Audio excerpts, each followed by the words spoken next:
Where's that tweet? Oh, it's coming, Lewis. Just you wait. Just you wait for that tweet. It's on the way. Oh, I think we're live. I think we're live. Think we're alive now. It's me and Leander and Lewis too. What do? We don't know what to talk about. All right, we're live. Hey, yo. You ready for this tweet, Lewis? I'm so freaking ready. Okay, here for it goes. Tweet. I don't know what to say. Here it goes. Let me copy this so that I can I've post waited this. for a tweet so intently. for so long. And let me just broadcast this to the very prestigious Cult Club. And we are ready to go. Wait, what happened? That's not it. No, it's out, Lewis. It's out. We got 4 people here. Shout out. If you want to shout out, now is your opportunity. I'm never doing another shout out again. So, Wow. Ever. Bold. This is the last shout out I will ever do. Prohibition. Well, that may have been overstating it. I'll think about it. Such Dalva an absolutist. 2686. What did you have? The Sony product department give you your username? Oh, jeez. That's it. Diss the listeners. Chase McLean is here. Ryan Stryker. Oh, the Stryker. That's a great last name, Stryker. Oh man, that's like that's definitely a movie hero. Ryan Stryker. He's back and he's pissed. Oh, Landerswick. Lander, what's going on? You're looking very intently at something. Yeah, I was just looking at some stuff. Did that stuff have tentacles? Tentacles? No, What? why? What are you thinking about? I wasn't. Hentai, I wasn't thinking about anything. I was. Japanese octopus porn. Hey, you can't say that. We're live. Oh, yeah, that's right. Yeah. Sorry. You get just for saying that you can get. Oh man, Zach Hicks is here. Welcome, Zach. He's sad about HomePod. Don't even bring up HomePod. Do you want to see a grown man cry live right now? What terrible, terrible news! I can't believe it happened. We're of course going to talk about it. Wait, do we add that to the notes? I hope we did. What? The HomePod? Yeah. Okay, there it is. Got it. Leander's going to talk about it. Yeah, we're going to talk about HomePod. We're just waiting for people to shuffle in, and then we'll get going. Wow. But what a disastrous story. I can't believe that Apple did this to me personally. And it's such an odd thing for them to do, considering the HomePod Mini is out. So it's like you have the Mini, but not the regular. The regular is gone. And look, I'll be honest, the Mini is just nowhere close to the original HomePod. It's just not close. I did a whole video comparing them. In fact, I think I did 2 Minis versus 1 HomePod. And the Minis are great. I have 2. I really like them a lot. But like the HomePod stereos, they're so hot. They're up here. Can you even see my hand? What am I at elbow length right now? And the Minis are like here. They're just completely different products. So we'll talk more about that. Very, very, very, very sad. I might agree with you, Zach. I might actually agree with that sentiment. Make sure that if anyone comes in and starts talking any trash, you just kick them right out. Just put your foot right in there and boot their keisters right out of here. Don't give them any slack. No warnings. No, hey, that wasn't very nice. Just boom, right out of here. No soup for them. Is your shirt too small or your boobies just too big? How do you like that? Does that answer your question? Total Lou Ferrigno. Shout out to Pavel. To Xena. Maybe something else is coming. I hope you're right, dude. I really hope you're right, but I have a feeling that that's not going to be true. Okay, well, we got some people here, and we got a lot of stuff to talk about this week. There's actually all sorts of great news to talk about. Leander is going to shave his eyebrows live on the show and go full Whoopi Goldberg, so that will be interesting. It's going to be a new look for him from now on. And so we'll get to watch that. It sounds like there is a semi-truck going by, Leander. In his office. It's probably the Stellar Artois truck coming with your daily delivery. Am I right? Oh, no, he just went straight by. He didn't stop. He's like, there's no loading dock. There's like 500 pounds of beer to serve. I told you need a dock, sir. All right, guys. Hey, before we get going. Excuse me. I feel like we're missing somebody. Mrs. D? Yes? Are you ready to go? Oh, you know that I am. That is a really thick face mask. What is that? Oh, it's my own making. Really? Helps with the wrinkles, you know. Well, we should talk beauty tips later because your skin looks great. Oh, thank you. Hey, what was that? Something just hit you. Huh? It's a drive-by fruiting. Mrs. D, you're crazy. All right, guys. Well, Mrs. D, I think we're ready to roll. Okay. Let me get the music started here so you can deliver your famous salutation. All right.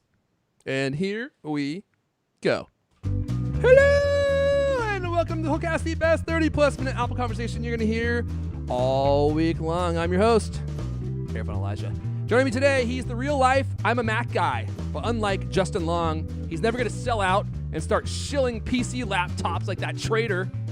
He's the founder of Cult of Mac. Leander Caney is here. Hey, Also with us, after several of you expressed concern that he kept the Cult of Mac writers locked in that cage all day.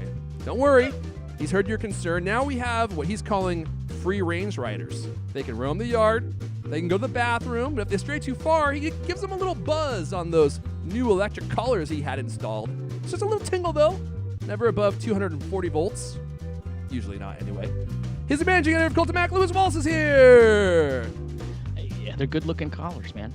Good-looking They're very collars. minimal, you know? Like, you can't even tell they're on there until you see the sparks shoot out. Yeah. And they go, Sleek and effective. and they just pee their pants right there. But look, good help is hard to find, and people are much more willing to pump out those blog articles if you give them about 240 volts once a week. You know, it keeps them working. Blog All right. articles. Welcome to everyone joining. We got a lot of stuff to talk about today. Are you guys ready? Are you guys ready? Let's do a full-on rundown of everything we got. I'm going to let you guys up front so that none of you leave. You're going to stay for the entire show, trust me. First off, where's Apple's March event? That's where it is. It's gone. It's flying up into the air and dissipated in a foul way. And it might have been a Tim Cook trap. It might have just been a trap to catch John Prosser's sources and the other leakers that are out there. So we'll talk about that. And it looks like the event has now been scheduled for April, according to John Prosser. So we'll see about that. And also, we got to talk about the discontinuation of the HomePod. What can you say? Terribly, massively disappointing news. I love the HomePod. I know many of you do, too. And funny enough, probably my most popular videos ever on my YouTube channel, youtube.com/Elijah, which will have new videos soon, by the way, have been the HomePod videos. People love HomePods. There is a small faction of us that are deeply passionate and have a deep love of HomePod. And so when Apple suddenly discontinued them this week, I was stunned. I couldn't believe it. I couldn't believe it. And it felt like a personal betrayal by Tim Cook, just to be honest. In fact, the first tweet that he ever liked of mine, and he's liked several, I'll have you know, was one of me talking about the HomePod and how much I liked it. And he liked that tweet. And that made me feel good about myself. did you really like a tweet? Yeah, and so did Phil Schiller. And then I tweeted him again several months later. I don't recall why. And he liked it again. What? And he's got millions of followers. Huh. So he's liked at least 2, possibly 3 of my tweets. I don't know. So you're like rich now then, right?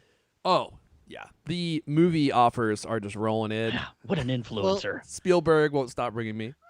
Lewis, did Barack Obama like any of your tweets? I don't know. Doesn't he follow you? Apparently. Doesn't he Probably follow follows everybody? everyone. Yeah. He follows. Oh, he Yeah. follows everyone? He's easy that way.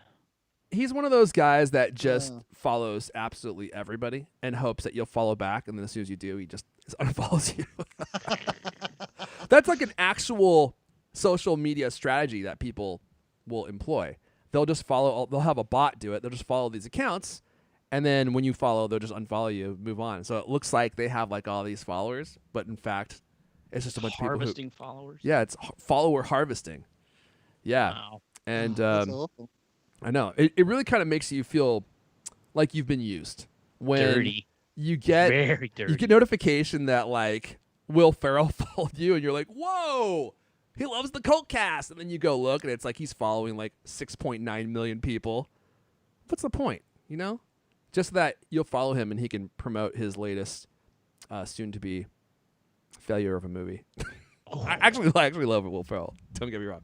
Well, all I see from him is pottery. You know, like I made this, and his pottery that he makes. Oh, really? He makes pottery now. Yeah. You're like up on Will Ferrell's hobbies. Pottery, not Will Ferrell. I'm sorry. Oh. Seth Rogen. Didn't you say? Did you say Will Ferrell? Oh yeah, Oh we've been talking about God. Will Ferrell this entire time. Oh I my think it's God. Seth Rogen. Oh, I got that. You can talk about any other actor you want. Actually, It's I mean they're okay, loosely yeah. affiliated. Peak experience for Leander. All right, and we're also going to talk about. Oh I got it, man, Lewis. I don't know where my Apple Watch is. Shoot, I should have had it in here. It doesn't matter. It doesn't matter. I think I was charging it. Can you, We got to talk about this new feature they added to iOS 14.5. I think it's the beta 3. Life-changing feature. And if you've never run the beta, I think it's worth installing the beta. I think it's worth getting an Apple Watch just to have this unlock your iPhone with your Apple Watch feature. It's the feature you've been waiting for. Just trust me. We'll talk a little bit about it. Before we dive in, let me give a thanks to Squarespace for supporting this episode. If you need a website, do you still not have a website? Do you still not have a website going? If you don't, head on over to squarespace.com/cultcast. They've got everything you need to start a blog.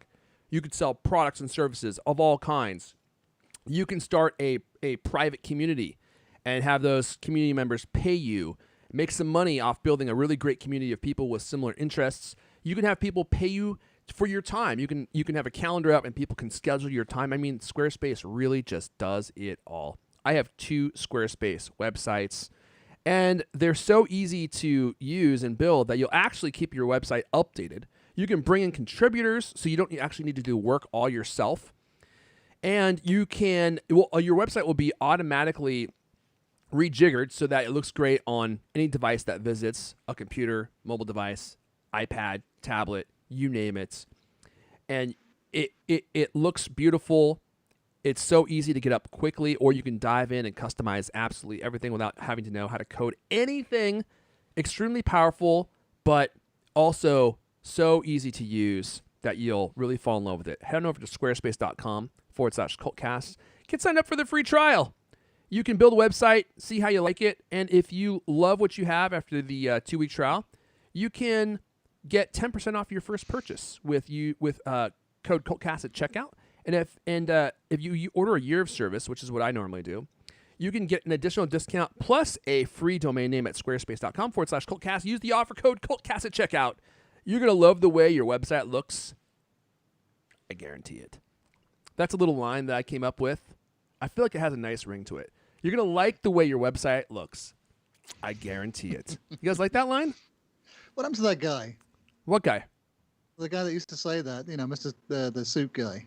I have He was no a big idea what you're talking proponent about. of smoking marijuana. Oh, really? What? I don't know who you're He talking millions about. of dollars, to Normal and other, marijuana campaigns. You're kidding. No, he was a huge pothead. That's hilarious.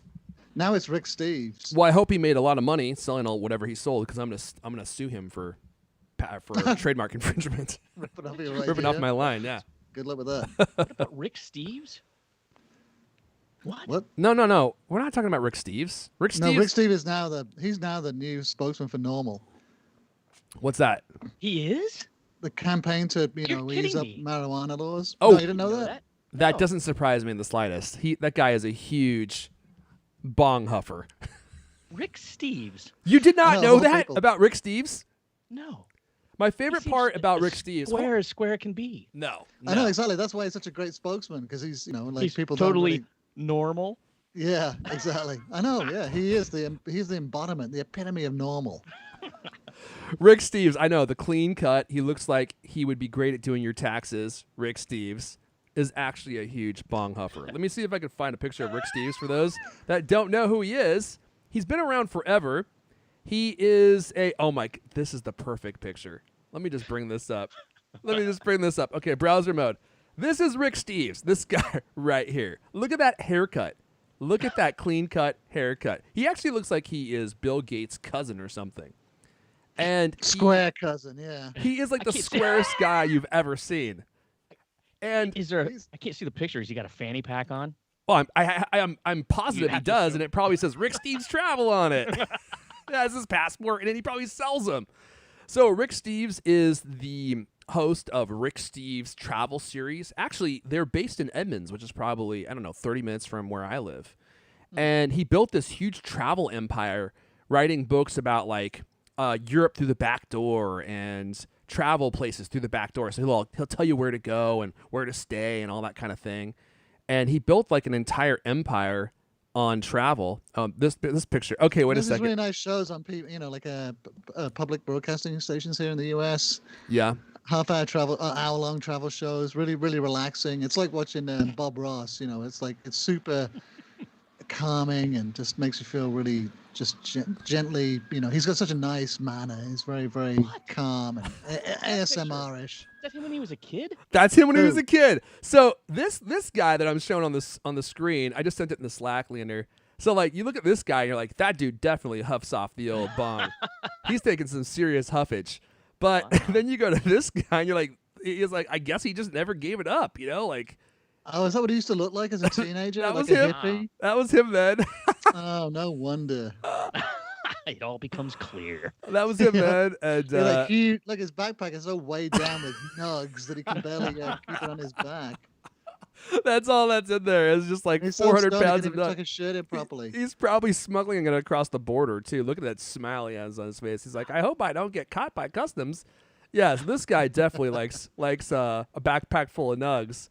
And here's him now. He's like the clean cut business owner, but he's still got a backpack full of nugs. He's got a fanny pack full of nugs now. He's got an assistant carrying a briefcase full of nugs. That's right. That's in the job in the job requirements. Must have strong back. His Strong books back, are strong- astonishingly useful though when you're Yeah, they are. trying to get around in Europe. It's like, oh, okay, drive down to the bottom of the hill, turn left at the first stop sign, turn right at the other unpronounceable thing, and there's a secret place to park for free all day. Which is just what you want. He did have lots of really helpful tips in there. Although I feel like his era, he timed it perfectly because it preceded like the internet. And so this information was kind of hard to come by. Now you can go to Europe and just use, I don't know, any Yelp or something and get a lot of this information. Or Travel Advisor is another really good one and one that I've used before. But yeah, TripAdvisor. TripAdvisor, yeah, that's what it's called. I mean that's good for like restaurants and stuff like that. And but, hostels and that as far kind as of like thing. getting around, like I mean his books are filled with information about like, when you get off at the train station here, you have to go down here and do this and turn left and make sure you do this and that. There's all these different crazy rules, like, oh, you got to get this thing stamped or you're going to get a $700 bill. It's kind of crazy. I found those books indispensable getting around. I agree. And in addition to TripAdvisor, which is bigger over there than Yelp. But yeah, what an amazing detour we've made here. Yeah, that's true. I'm surprised we have any viewer. Our viewership has actually gone up since we started talking about this. So maybe we should consider not talking about Apple and just talking about Rick Steves' nug adventures instead of what we normally talk about. All right, let's jump into the first story. Apple's rumored March event.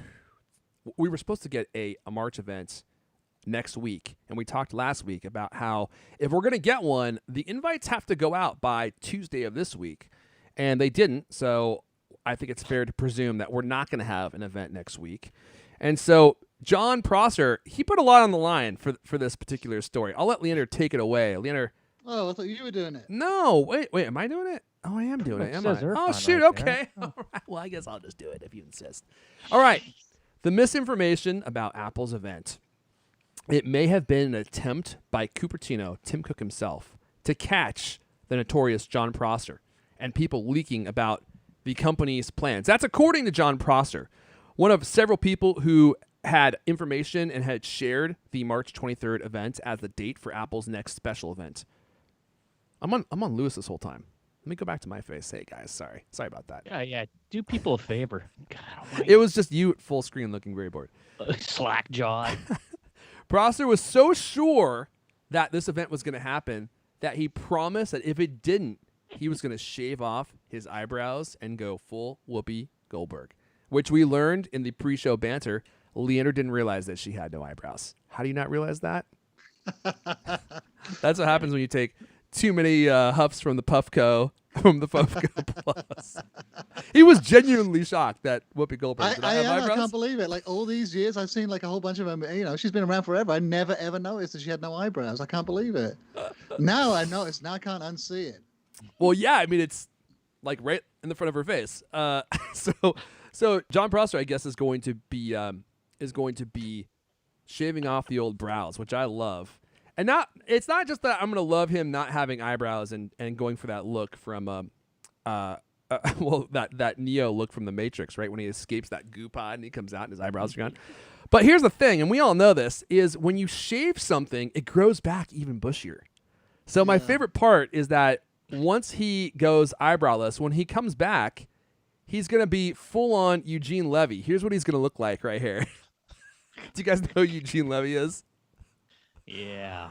There it is. That's a prominent look right there. It's a very unique look for sure, and one that made Eugene Levy millions and millions of dollars, the unassuming dad with huge bushels. So that's what Prosser has to look forward to. Can someone Photoshop this onto his face? I might have to take care of this after this show. So that's gonna be my favorite part, is seeing what he looks like when they actually grow back and they're 3 to 4 inches longer. He's going to need a weed whacker. Oh, we were talking about this website, celebswithnoeyebrows.com, that Leander introduced us to. There's one of Whoopi, and it's just the both pictures are just the same. It is bizarre looking. God, people look so weird without eyebrows. Yeah, really, it's you would never guess it would Look at change the look just that much. Russell Brand. The only people that can pull off this look are people that have like a prominent ridgeline above their eyes. If you don't have that, you look like an alien. You look like Martin Freeman here. Not a good look for Martin Freeman. I don't know who that is. Russell Brand looks insane, but he looked that way before he shaved off his eyebrows. Natalie Portman, I'll be having nightmares about this tonight. Anyway, celebswithnoeyebrows.com if you want to got some time to burn. Get some more of that action. So now Prosser's saying that, don't worry, there is another event. Oh, wait, let me back up. I didn't finish the story. So in his show, Front Page Tech, he did own up to the mistake, which was admirable. Not that he couldn't. And he says that it wasn't a case of himself making up the information, nor was it Apple changing the due date to last-minute technical difficulties or because it wanted to see Prosser with no eyebrows. Well, that's debatable. Prosser says there was never an Apple event in March. Instead, Apple leaked the date to several of its suspected leakers, who then tipped off reporters. It's not clear whether different dates were given. This is like full-on Tyrion Lannister, which could have further narrowed down who was leaking the information. Now, Leander doesn't believe this story at all. He doesn't think that Apple operates this way. You don't think that they do these kinds of things to try to catch leakers? Well, I asked, a couple of things, like in a couple of interviews I've done with people who've worked at Apple, they flat out denied it. Like John Rubinstein, who was the old hardware head, he said no. I actually asked him, did they do this kind of thing? And he said, no, they don't do it at all. Okay, that was like a good 10, 12, years ago. So maybe things have changed. Maybe Steve Cook likes to do it. This is under Steve Jobs. It definitely wasn't. According to Rubinstein, they didn't do it. But then in this case, like it's what they call a canary trap, right? This is like from espionage. And then what you do is you give, if there are 12 people in a secret meeting, you give each person like a slightly different document. And there's like one variable is changed. And in this case, it would be the date of the event, isn't it? Right? So if they're testing out like 6 different people to see who's leaking, and Tim Cook is like, he gives Phil Schiller one date, he gives the other guys another date, and so on and so forth, and then they want to find out which date actually makes it to the press. That would allow them to identify the leaker, but they haven't done this. There was no like multiplicity of dates, was there? I mean, the information that changes, there weren't different outlets publishing different dates, or even different information at all. So it's not like, you see what I mean? It's like, I get what you're saying. There's no other information out there to be able to narrow it down. I mean, he hinted that in his story or whatever. When he said this, it's the other. What's the variable? What's the piece of information that is different for each leaker to allow them to identify the canary, the one who sang? And as far as I can see, there isn't one in this case. So I'm highly skeptical. Well, what they could have been doing is just seeing who the potential leakers could have been from a group perspective. So they may not be able to narrow it down to one person, but now they know of a specific group of people, maybe within Apple, who might be providing this information, and they can kind of take it from there. Because maybe, I don't know, those people collaborate with each other, so if you give them different dates, then they'll figure out that there's something going on, where if you give them all the same date, it seems reputable, and then they report it. So maybe it is a ploy. Maybe it's just John saving face. I don't know. Yeah, But right. but Tim Cook, he wants to double down on privacy. And so maybe this is one of his genius strategies. He was watching Game of Thrones, and he saw what Tyrion Lannister did, and he said, "Oh my gosh, y'all, that just might work." And he employed this within Apple to catch leakers, because I don't think that they want people leaking. I'm going to guess. Definitely not. They definitely don't want people leaking. I'm sure they would love to catch them if they could, but this is all kind of really elaborate. I mean, it's kind of really, really peculiar. It's just too weird to run these kind of operations in a big company like Apple. Like, I mean, are they doing it at the boardroom level? Are they doing it at the executive level? Is it down to the managers or the individual workers? It just seems like it's just really implausible. I know that companies have done this, and I remember looking, like, I think the NBA did it too, to find out leakers. And then HP, they were doing all kinds of weird shenanigans, weren't they? Remember that was that one era when they were going through reporters' trash to trying to find out leakers, because they were getting a lot of leaks. Whoa, I and it was did not coming know from the that. boardroom. Wow. And I think they did this kind of some of the sort of shenanigans in the boardroom, I think, to try to sniff someone out. So it's not unknown, and I'm pretty sure that Silicon Valley companies have done it, but I'm really skeptical when they say Apple does this stuff. All right, well, it's more fun to believe that that's why they're doing it. It's just an espionage operation. So let's just leave it at Tim Cook was definitely the mastermind of this. Yes, go ahead, Lewis. I was just going to say Gurman tossed out a big nope to that theory. So he's with Leander on this one. Oh, to that, he tossed out a nope on that theory. Yeah. So maybe they just moved it for some reason, or maybe it was just never going to happen in the first place. Yeah. Which Who knows? that would be a tough pill to swallow for processors. Prosser said he was how many different leakers were were saying the same thing, that there was going to be an event next week, because he wasn't the only one, was he? There was like I Love Dream and did Love to Dream report it too? Yeah, and Kang. And Kang reported it too. Well, that is interesting. That is interesting. It's all around three the of same them. time. Yeah. Okay. So maybe they had to push it back for some reason. Who knows? But what we know now is there may be an April event, right, Lewis? Right. Yeah. All that stuff that we talked about last week, and we're like, it's coming. AirTags, iPads. Looks like it's coming just next month. Push it back 2 weeks. Yeah. Take it away, Lewis. Now Prosser's saying that, obviously not the 23rd of March. It's going to be in April. I don't know what else there's to say about this. He said in this tweet, I get it if you're skeptical, but here we are.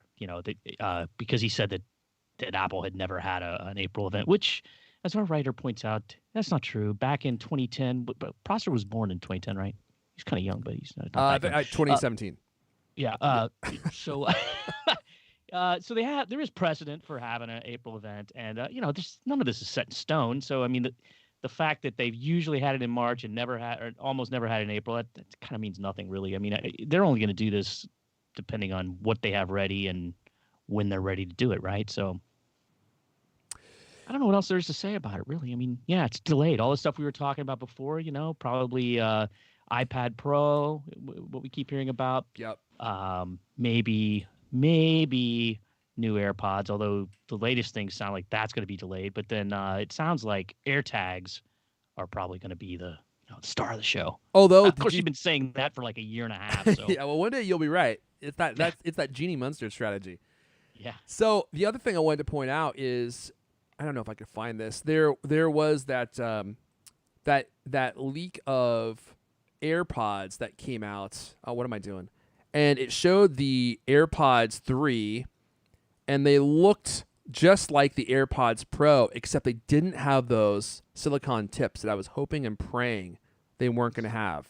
Did you see do you know what I'm talking about, Lewis? Did you see that picture? Did we talk about that last week or not? I can't remember. Anyway, that's like the thing that I was saying, AirPods going to be so thrilled because it's just what you wanted. The sleeker look without the silicone ear tip thing that you hate so much. I mean, that would ruin the AirPods to me to have those stupid silicone tips on there. Sorry, I'm talking slowly. I'm trying to find this at the same time so I can show you guys. Oh, here we go. Here we go. Can I open this up? Uh-oh. No, it opened over there. No, that's not what I wanted to do. No. Here we go. Got it right here. So here is a new picture of AirPods 3, and this is exactly what I was hoping for. You got the contoured look, right? You got the shorter stems. They basically look exactly like the AirPods Pro, except without those really horrible silicone tips. It's like they just cut the tips right off, and those things fit in your ear. Now that is a product to get excited about. Those are going to look sleek. You got the jawline enhancement like we discussed last week. You got the perfect ear hole fit if you have a normal-sized ear hole like I do. They're just going to fit you like a love to dream. See what I did there? Latest rumors, though, say that that's probably not coming next month. Probably going into production in the middle of the year. I don't care. Fall. I don't. You care can when, wait, right? Yeah, I don't care when they come. I just want them to come eventually, and not have the annoying, like silicone tips on there, because the AirPods design, like I said, they're perfect. You don't need to change them, and they allow the situational awareness that I love about AirPods, and which I think is important if you're going to be wearing them out and about, so you don't have to have like the transparency mode on, because you can just hear what's going on. That's one of the best features about AirPods is the fact that you can just hear what's going on around you, and you don't have to turn on transparency mode, and then you don't have those like the tips constantly pressing into your ears, like that, just irritating your ear canals. Maybe you're wearing the wrong size tips. I tried all the tips, Lewis. Okay. I tried all the tips. The small, it was like Goldilocks and the Three Bears. I tried the small tips, but they were too small. I tried the medium tips, but they were too medium. And then I tried the large tips, they were too large. And unfortunately, none of them were just right, Lewis. That's my problem. That's not the way Goldilocks works. Well, it was an adaptation of Goldilocks, okay? It's a twisted, dark version of Goldilocks. She went to the bear's house. She tried all the AirPods, and none of them fit. None of them were just right. So she just left. And the bears got home, and everything was just perfect. Her cart and went home. She just went home. And they were happy because they didn't have to worry about some stranger rummaging through their technology drawer. Okay, so that's that story. Where are we now? Oh, there we go. Let's talk about, look, I'm sorry to make you all sad, but let's talk about something very serious. Let's talk about the discontinuation of HomePod. This story, when it came out this week, I was stunned. I couldn't believe that Apple did this. And I think it was a really bad idea, but clearly they just weren't selling. Although I do think it's strange that they still sell iPods, but they don't sell HomePods. Are iPods really so popular? Are people still buying those that they're worth continuing to make them, but HomePods are not? I just think this story is bizarre, but I'll let you take it away, Leander. Yeah, so the $299 version of the HomePod smart speaker has been discontinued. The company is already selling out of its remaining supply. It doesn't mean that Apple is going to get out of the smart speaker business. It's pleased with the launch of the more affordable HomePod Mini. So Apple gave a statement to TechCrunch, quote, HomePod Mini has been a hit since its debut last fall, offering customers amazing sound, an intelligent assistant, and smart home control, all for just $99. We are focusing our efforts on the HomePod Mini. We are discontinuing the original HomePod. It will continue to be available while supplies last through the Apple online store, Apple retail stores, and Apple authorized dealers. Apple will provide HomePod customers with software updates and service and support through Apple Care. So when the HomePod reached customers' hands in 2018, it received rave reviews for audio quality and lots of criticism for the limitations of Siri, Apple's voice control system. Over time, Apple engineers ironed out many serious problems, but complaints about the cost continued, and the smart speaker debuted at $249. Even though they later dropped it to $299, it did little to satisfy potential buyers' price at the sale. So yeah, bummer. HomePod discontinued. It's such a great speaker. I mean, it is the best speaker, I think, smart speaker in terms of audio quality out there. Siri kind of sucks, but it does the basics okay. Kind of. Yesterday, St. Patrick's Day, I say, hey, you intelligent assistant, play some traditional Irish music. Oh, I'm sorry, I couldn't find that on Apple Music. What? I mean, No I'm sorry. chieftains? That's pretty basic. Yeah, but that's a Siri problem. And Yeah, I, and I don't it's know. And it's annoying. it's I totally agree. unacceptable. It is. It is. I don't talk to my HomePods to get information. I talk to my Amazon product Yeah. for Yeah. information I because wasn't even trying to get information. Just trying to play some music. Just Well, trying to I mean, do the but that's- one It's thing not one it's of the supposed to be able to categories, I do. guess, is it? but that's a Huh? sophisticated thing to do. If you're not getting something really basic, Siri just it can't help you. And it's unbelievable how good the Amazon product is. The Echo. Sorry, I said it. Sorry, I said I activated everyone's. It can give you answers to everything, anything. It never gets tripped up. Almost never. Whenever I ask it stuff, it almost never is unable to get me a good answer for my question. And it doesn't get tripped up when you're asking it to do stuff. Siri is just so bad. It's just so bad. And unfortunately, I feel like that was one of the reasons why the speaker didn't catch on.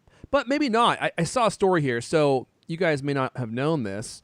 I think it was in December. Yeah, so Google discontinued the Google Home Max, which was their version of the higher-end smart speaker. And I don't know about Amazon's speaker, the Echo Studio, but I don't think it's selling a lot. It keeps getting discounted. So I was thinking, okay, the problem may not be that these speakers aren't good, because I think these speakers are all phenomenal, especially the HomePod. I just think for whatever reason, there's just no market for a higher end smart speaker. And here's why. I think that people who are really into music and really into audio fidelity are kind of snobs. They're really particular about the equipment that they use, and they don't want to listen to a smart speaker because it feels to them like it's an inferior audio experience. So why spend $350? I heard this all the time. Why would you spend $350 on a what? Who from? Your audiophile friends? Yeah, just people online, people on Twitter, in the comments, in YouTube videos about HomePods.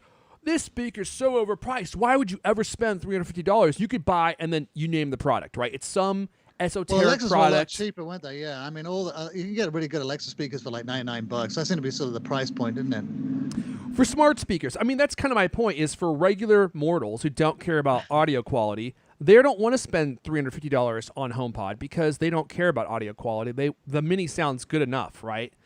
But then you have the guys who care about audio quality, but their problem is this speaker isn't high tier enough, top shelf enough for them to even consider it. So who is the speaker for? It's for, I guess, guys like us. All those Sonos buyers, like the Sonos people. What's the price? I mean, some of the Sonos stuff is a lot more expensive, isn't it? I mean, I think it was probably equivalent to the main size HomePod, like the Play 5. But they're cheaper, aren't they? I think they were more expensive. Yeah, there's like the Sonos One, I think, was cheaper, but I mean, wasn't. How long ago did Sonos get into it? I mean, maybe they just kind of sewed everybody into their ecosystem, and people probably. are like, that market segment they've already owned Sonos stuff, so they're going to order, the next time you get another one for another room, they're going to get another one. Right. Yeah, so they're already in the ecosystem. They have a great brand. People love Sonos. And the other thing is, Sonos works with all the different music services, right? This was always one of Apple's problems, is that walled garden approach.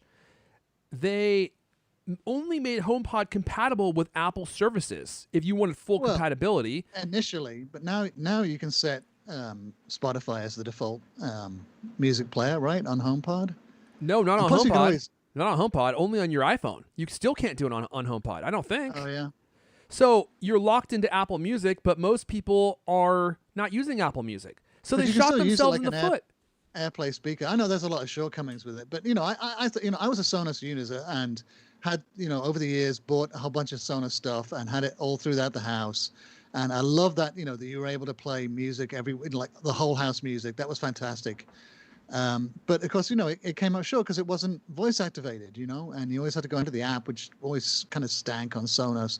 The Sonos app was never very good. And so, like for me, slowly replacing all those speakers with HomePods, was something I was definitely thinking about. And in fact, I started to do that. Like we took out the Sonos speakers in the kitchen and now have a couple of HomePods in the kitchen instead. Like to me, the music quality was the most important thing, and I think it stacked up pretty well. Like it was $300 for a HomePod, for a new HomePod, versus like $500 for the Sonos Play 5, which is a super nice speaker, by the way. But it's $500. So, I mean, like it actually came up price competitive. I think like it's actually cheaper, especially if you look on you can get refurbished ones on eBay for a couple $100, and then Best Buy was always doing sales on the HomePods, right, Lewis? Yeah. Oh yeah, all the time, at least once a month. I feel like. Yeah. It's a pity that it never did take off. Because I think it was a really good, it was a really, really good product. It's one of those Apple. It's genuinely a good product. I think that that doesn't deserve to be taken off the market. And the one thing that really worried me about it, actually, is because I'd love to keep them around. Is like, are they going to be when they become vintage, is Apple going to stop? Will you be able to connect to Apple servers in order to continue to use them? And I saw some speculation. People were saying, well, they'll probably keep it around for like 5 years or whatever. Isn't that normally what that before something becomes vintage, and then they'll stop it? But if they're going to keep selling the HomePod Mini, is there any reason why the full-size HomePod shouldn't be able to connect to the HomePod Mini infrastructure? Yeah, that's a great question, and that's something that I've been wondering too. Is now that I'm in on the HomePod, right? I spent all this money on them. How long are you going to support these? Yeah, and are these going to work in, like you said, 5 years? Or are you just going to say, end of life, sorry, you got your use out of them, which would only prove the audiophile is right, that you don't want to spend a bunch of money on a smart speaker, because what happens when they stop supporting them? Now all of a sudden you can't use your speaker, which is totally insane. Like they need to support the speaker for the next 20 years, 30 years. You can still use it with AirPlay, right? It would still work with AirPlay. So you could convenient hopefully. Well, because I was wondering, like, I was looking on eBay, and I was wondering if, like, are people going to be like selling these cheap now? And in fact, it looks like eBay prices have gone up, if anything. Like, so I see some people trying to charge $500 for a HomePod, for a full-size HomePod. But I was definitely thinking, well, and if they go cheap now, and if people start liquidating them and start getting rid of them for cheap, now might be a good time to pick up a couple more. But, are they going to be like bricked in 5 years? That's the only thing that's giving me pause. Like if I could get some kind of indication that they were going to be useful for longer, I would do it. But at the moment, I don't know. Yeah, same here. If I knew that they were going to continue supporting them, I would probably buy 2 more because I love them, and I'm devastated that they're discontinuing them. They're such great products for music. They have completely changed my living room. I have 2 in front of my Apple TV, and the surround sound, the virtualized Dolby, and the surround sound that come out of them is perfect for my needs. I don't need a full-on wired surround sound system. In fact, the wireless is what I love about them. You can just plop them down, and you have a really easy set it and forget it Wi-Fi or a hi-fi system that works for music, it works for shows, it works for all of your content. But if I'm not certain that they're going to support them and they're not going to continue making them work as we go through all the different hardware or software updates for Apple TV, for the iPhone, for the iPad. Think of how many devices the HomePod has to be compatible with to actually be fully functional and work well. And I just kind of wonder, are they going to do an Airport Extreme on this where they just release basic updates for a while and then they just completely stop supporting it? That's kind of what I'm thinking they're going to do. Why would they continue supporting this for the next 10 years? Well, they're not. I think that's the whole point of discontinuing it, isn't it? They absolve themselves the responsibility to keep it up to date. I don't know about that. That's a slap right in the face. It's like, hey, I bought my HomePods for, I don't know, $600-$700, and now I only have a limited amount of time to continue using them before they just get bricked. That is outrageous, actually. A phone, I understand. A computer, I understand. I'm not browsing the web and creating 4K movies on my HomePod. It's just from listening to music. Those things need to work into perpetuity. Lewis, back me up. Yeah, well, yeah. I mean, if I'm not going to be too happy if 3 years down the line this thing just doesn't work anymore, it's completely useless. Surely they won't do that. But, I mean, what has anybody ever actually figured out, like, why? Why did they just discontinue it? I mean, I saw some people on Twitter saying like, "Oh, I just received one, and it's from the initial batch that they ever made." As if Whoa, wow, Apple really? made like, you know, 10,000 of these things, and there's Wow. still 400 left in the warehouse or something. I don't know. I mean, I have no idea how many they actually made in the first place. I mean, I think I read something like 1 million maybe. They thought that they sold like 1 million, but I mean, why do you stop it? I mean, is it because you want to like shut down an assembly line? Was there an assembly line sitting there and people just sitting there, oh, nothing to do today, no orders, just sitting Right. around, like looking at it, watching it dust off the things here and there? I mean, what really is the point of shutting it down? I don't know. That's my question, especially with the HomePod Mini continuing to exist. So you have the HomePod Mini, but there's no original HomePod. You just got the Mini now. Yeah. And they're I going mean, to continue to support the HomePod Mini, which I'm guessing for most of the functionality is exactly the same. What's so even better? But so yeah, and so if that's actually if Apple's actually happy with the performance of HomePod Mini, which is what they said, well then wouldn't you think that, for instance, more people like they start out with a HomePod Mini, and then they're like, hey, you know what? This is pretty cool, but I could use something that's actually loud enough to use with my TV. So maybe I'll get one of those. I mean, I just don't see the point of really pulling the plug, because you would think that if anything, the success of the HomePod Mini would get more people to buy a regular HomePod. That's what I would think anyway. I'm not yeah, Tim Cook. yeah, But yeah. Or rejigger, and I hope this is what they do. Rejigger the HomePod, make it cheaper, and offer it, to the public as a lower cost, high fidelity speaker, and maybe that would be more palatable to people. But here's the thing, and I mentioned this before: people may just not want to spend more than $100 on these smart speakers. Yeah. I mean, so Google discounted their Google Home Max in December, but you can still find these for sale at Best Buy. They're liquidating them like crazy on eBay. You can get them for like $150. They keep putting them on sale on eBay. Well, the Google ones, the Google Max Home ones? Max, yep. And which How I does think it sound? Have you heard one? yeah, they sound great. They don't sound as good as the HomePod does for sure, but they sound really good. And if you are in the Google ecosystem and you want something that has much more powerful sound than what you currently have, then the Google Home Max is probably a great option for you. But they can't get rid of them. B&H Photo Video, they still have a bunch in Well, stock. it seems You like can still order them. the whole category is failing then. Isn't Exactly, it? No? exactly. And that's I think that's the problem. Normal people, I don't want to spend $300 smart speaker. Audiophiles, oh, I don't want a smart speaker. I just want a normal speaker with analog, copper cables. So you have no one to market these things to, but podcast hosts who do Apple podcasts.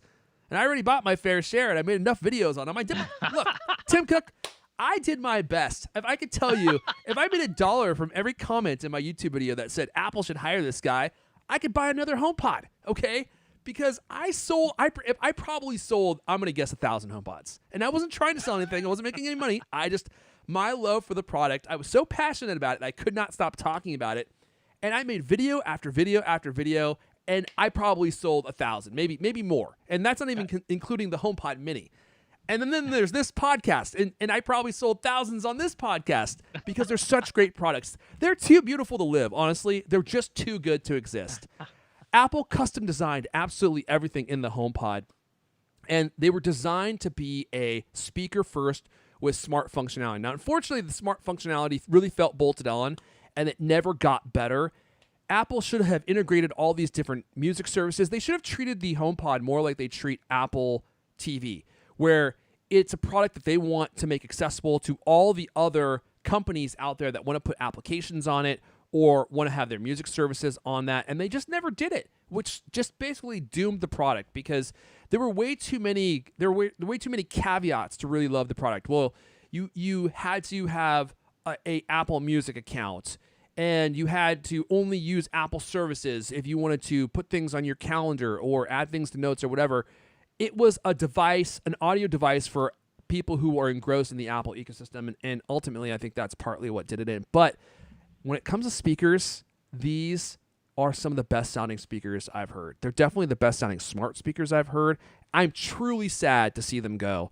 And I am worried now that they're not going to continue to support them for a long time because they're like the perfect living room speakers to have in front of your TV for music and for surround sound for your Apple TV Plus content, which supports all of the surround sound capabilities of the HomePod. In stereo mode, I can't think of anything that's better, especially for the price. So the question now is it still worth buying them? I wouldn't spend $300 on them. I would wait for them to go on some kind of serious clearance, like maybe $200. That's a sale that Best Buy has pretty often. But I think $150 is the sweet spot. Now, if only we knew. Remember, Lewis, when Costco was liquidating these for $150? Now we know why. It's because they probably just were not moving, and Costco was like, we gotta get these things out of our warehouse. No one ever buys them. And so they just liquidated them for $150. And at the time, I was like, oh, I'm gonna hold off. I'm sure Costco would do the sale again. They'll be back. Well, no, they left the warehouse and they never returned. Costco was done with the HomePod. That was a canary in the coal mine. That was probably why Costco was liquidating them, because they just couldn't sell them. So if you can get them for $150, I would buy more. I would buy a stereo pair. Having $300 for a stereo pair of HomePods is the best $300 that you can spend, in my opinion. They're that good. And they that really kind of are price, who cares angels. if they get bricked in 5 years? By that point, something better will come out anyway, right? Yeah. Well, maybe hopefully. not from Apple, but I was going to say maybe a Google one or Sonos. Maybe not or from something. Apple. Yeah, Sonos. Back to Sonos. As soon as Sonos adds, voice control to more of their speakers, so they already have it in a couple of them. But if they once they get it across the line, Well, sad week for Apple products. This is one of the best products Apple has ever made. Certainly one of my favorites. And as long as they keep supporting them, I'll be happy. I'm so satisfied with my purchase. I just love the HomePods, and I was really, really sad, really terribly sad to see Apple discontinue them.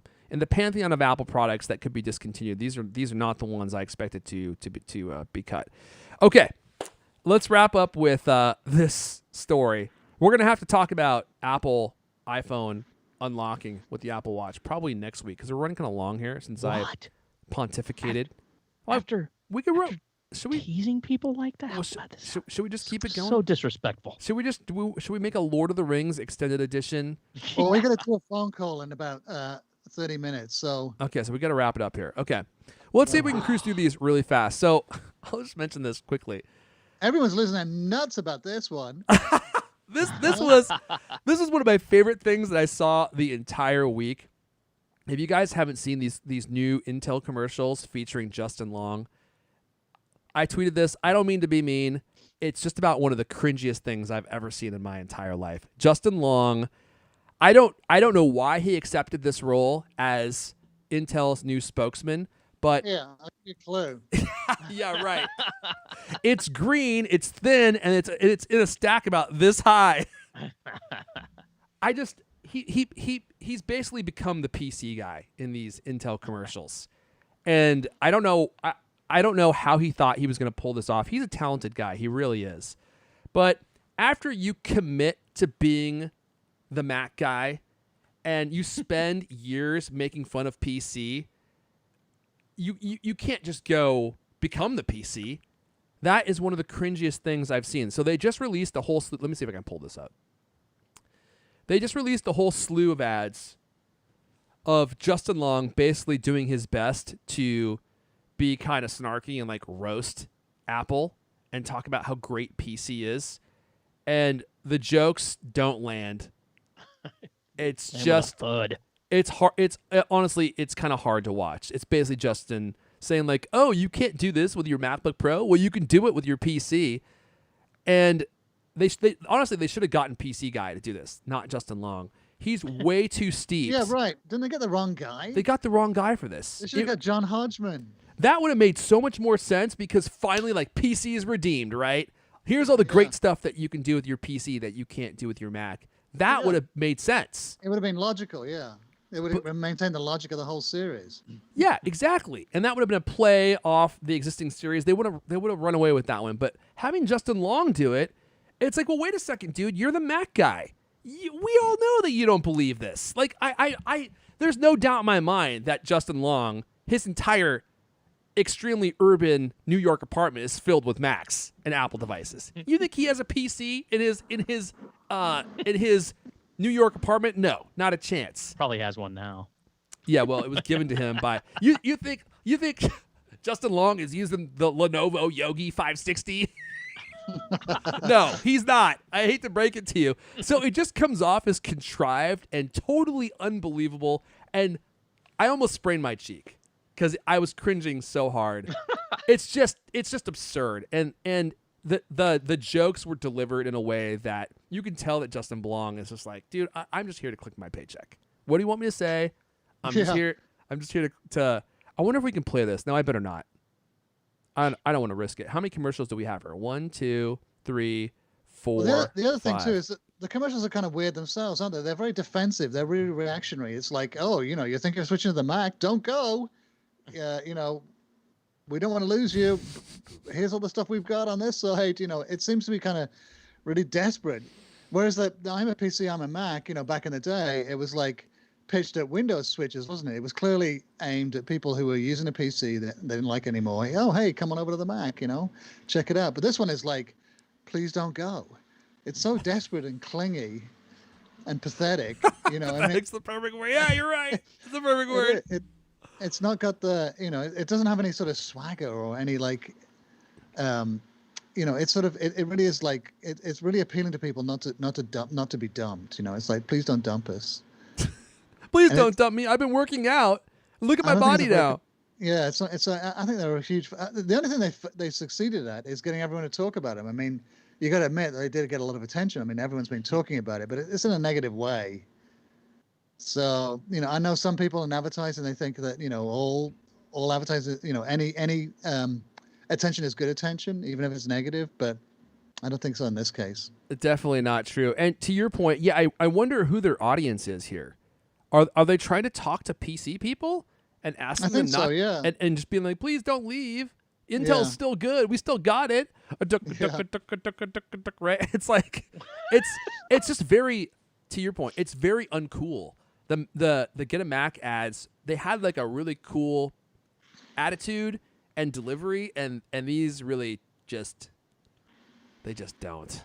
They're just dull too. I mean, just dull. I'm sorry, I don't mean to take a ginormous doo-doo butter all over these, but just go watch them.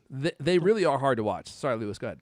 Oh, the one about the touchscreen, where they kind of make fun of the touch bar. I mean, that one was the only one that I found somewhat humorous. Not even humorous, but like, oh yeah, I kind of agree with that point, especially because he got jumbled up with the Siri on the touch bar and couldn't get it to shut up. So did you actually laugh, or was it like a notched, raised eyebrow, a small crinkle at the corners of the mouth? No, I did not laugh. It was like, oh, that one's actually making a decent point. That was it. But what is if you've seen like those other they show, I don't know what computer it is, some Sony or something, or I don't know, with a giant secondary touchscreen, right? And it was, I don't know, that was kind of I thought that was, I've always kind of wondered why you can't have a touchscreen Mac. I know that, they always say, no, we'll never make one and whatever. But, it's not the worst thing in the world to have a touchscreen on a laptop. I have used them in the past, and it's not that annoying. It's kind of pleasant to be able to just tap the screen once in a while rather than always being tied to a mouse or a trackpad. Mm-hmm. Right. Yeah, it's not a bad feature to have. I'm not against it. I probably wouldn't use it very often. But to your point about that commercial with the touch bar, it's like, well, what's the point? What are you trying to accomplish with this commercial? Are you just trying to take a shot at Apple because they're moving to their own chips? Is that the point? Because if you're making fun of touch bar, well, people who are on PC don't care about the touch bar. They may not even know what the touch bar is. So again, who is your audience? Are you trying to speak to Mac people? Do you think this is going to make people switch from a Mac to a PC with an Intel chip? It just doesn't make any sense. I don't know. It's like they wrote this script in some marketing agency, and they were all like, "Yeah, this is really clever. We're gonna get him. We gotta get Justin Long. This is really gonna make people laugh." And it probably looked good to them on paper, but when they made it, the execution was just like so bizarre, and they didn't see that it was bad, so they just stuck with it. Anyway, I don't want to berate the poor guy. This was a bad move, dude. Bad move. I don't care how much they offer to pay you. You can't take the role. you can't take this role. You are the Mac guy. You can't just go and become a PC. Doesn't matter how much they paid you. Sorry, I digress. All right, let's move on. Last story. Sorry, that one was. We'll link to this in the show notes in case you want to check out the 5 different ads they released, and I suggest that you do just for entertainment purposes. Let's talk about last story: unlocking your Apple Watch with your iPhone. Oh my goodness! If you haven't installed iOS 14.5 Beta 3, I think they added a feature that will allow you to unlock your iPhone with your Apple Watch anytime you're wearing a mask, or your phone thinks you're wearing a mask, which sometimes it will just unlock even when I'm not wearing a mask and I'm not even looking at my phone. Doesn't work perfectly yet. This is the feature that we've needed all year. How are they just coming out with this now? I don't know, but I'm so thankful that Apple finally released this feature. So the way it works is you put your Apple Watch on, right? And when you're out and about, you are wearing your mask, right? You're inside a grocery store. And before, every time you tried to unlock your phone, it would double tap you and you'd have to enter in your passcode. And if you're at the grocery store looking at a grocery list on your phone, you may have to do this, 25 times when you're out at the store. Well, now you can swipe up, and instead of having to enter your passcode, if you're wearing a mask, if you have your Apple Watch on, it just taps your wrist just like it does when it unlocks your Mac, and it says your Apple Watch or your iPhone has been unlocked. And it takes you right into your iPhone, and it's quick, like boom. It maybe takes a split second longer than Face ID does, but it doesn't take very much longer. You're living the dream again. You're out there, you're swiping up. There's no more typing in your passcode. There's no more having to back up, pull your mask down while everyone freaks out. Whoa. And then put your mask back on quickly and then be shamed publicly. It's such a good feature that if you wear your mask a lot, it's honestly worth buying an Apple Watch just to use this feature. Now, in order to get it working, you have to be running the newest beta of iOS on your iPhone, but you also have to have the newest beta on your Apple Watch as well. So you have to do the public betas if you're not a developer. But it is a great feature. I don't know when this is coming to the normal version of iOS, but it's a lifesaver feature. Leander, were you getting ready to say something? Is a public beta released yet with it? Yeah, it's out. Have you not tried it, Leander? Is it just me? Yeah, at first it worked great. Then it stopped working for some reason, and I don't know why. And now it's working great again. So interesting. For me, I had it was really inconsistent and frustrating because when it worked, it was fantastic. Yeah, it was totally, like you said, life-changing. Yeah, so you have to, if it doesn't work for you and you have the betas turned on, the only other thing that you have to do, and I'll just show you this real fast before we go, is you have to go in your settings into Face ID and passcode. I don't know if you can see that there. Okay. And let's see here. Let me type my passcode secretly. Don't look. There we go. Okay. 111. And then you can scroll down once you're in, and there is an option that you have to turn on. There you go. So if you scroll down about halfway down, you'll see Unlock with Apple Watch, and you can turn on that option, which you have to do. And then from that point forward, it should work, and it unlocks your iPhone anytime you're wearing a mask. Now, the only caveat is, and Apple warns you about this, is if you turn this on, your iPhone can be unlocked. If someone tries to unlock it and they're wearing a mask, it won't know whose face it's looking at. So if you're wearing your Apple Watch and someone with a mask picks up your phone and swipes up, it's going to unlock your phone. So I thought it still tried to at least verify that it looks somewhat like you. It might. You're saying any face with a mask? It might try to do that, but from the caveat that I saw Apple display, I think it said that it will use any face, or maybe it can use any face. So someone could still unlock your phone, and you'll get a notification on your Apple Watch, probably. Probably. So you should just know that it does make your phone a little less secure, but I think it's definitely worth it. Okay, guys. You know what I think we should do? Leander, are you dying for your lunch? Oh my God, I'm so hungry. That's a face of a man who needs to eat a big old hoagie. So let's go ahead and turn on. Hoagie. I haven't had a hoagie in a long time, but now I'm thinking about one. Oh, French dip hoagie. I haven't had a good French dip in a long time. I'd go for the Italian. Oh yeah, I can eat an Italian myself. So let's go ahead. Let's get the music going. That's all the CultCasts we have for you guys this week. But if you want to tell us about your favorite lunch foods, we're all on Twitter. I'm at Erfon, ERFON. Leander is at LK Lewis, at Lewis Wallace. This has been the CultCast, the best 30+ minute Apple conversation you're gonna hear all week long. New episodes of the CultCast come out every Thursday night. I want to thank everyone for listening, and we'll see you guys next time. I'm thinking about shaving off my eyebrows, guys. What do you think? Oh yeah, definitely. Think that's a good look, Lewis? Oh, You know man, what? it's- If you it's do it, mesmerizing. if you do it, I'll do it. Maybe we should do it together. What do you think? Yeah, you first. I think the goatee look with no eyebrows, that's an interesting oh my look. God. I'd love to see Leander with no eyebrows. I'm not Halfway doing there. that. We could go What full number? full Neo. What?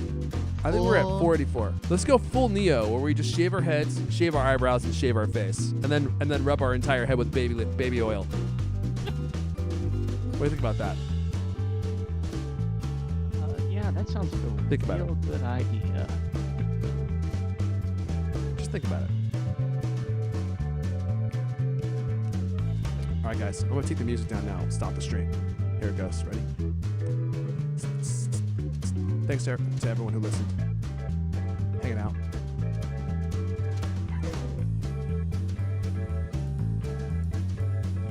All right, I've uploaded my audio.